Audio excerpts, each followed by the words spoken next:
Stipe Grubišić, Dnevnik Slovenije. Kako se slovenski digitalni mediji razlikuju od hrvatskih po pristupu, sadržaju i tehnologiji? Sad sam imao predavanje o tome, kogod je propustio morat će pitati nego na konferenciji ili mene ponaosob, ne pojma kako bi odgovorio. Rekao bih da nema prevelikih razlika, barem u onome što se izbaci na kraju, možda pristup kako se radi je nešto drugačije. Koji su najveći izazovi za Dnevnik Slovenije u digitalnoj transformaciji medija? Pa dobro, kao i uvijek, ljudi, nedostatak novaca, vremena i sjetili smo se malo kasno, ali osim toga, ljudi i novac. Zadnjih nekoliko godina glavna tema zapravo u medijima je umjetna inteligencija.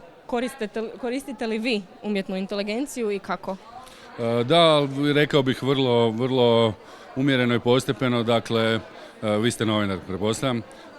Recimo, moji novinari obožavaju to da sustav izbaci web tagove sam, što je nešto što mislim da možemo ostaviti umjetnoj inteligenciji. Uvodimo ga vrlo oprezno u sustav, ali mislim da on ne može zamijeniti ljudski rad. Može doduše olakšati ove neke stvari koje znamo svi da su besmisleni posao koji moramo odraditi da bi zadovoljili neki sustav ili formu. Mislite li da će napredovati još više umjetna inteligencija, da će se još više koristiti ili ćemo se zadržati negdje ovako kako i sada koristimo?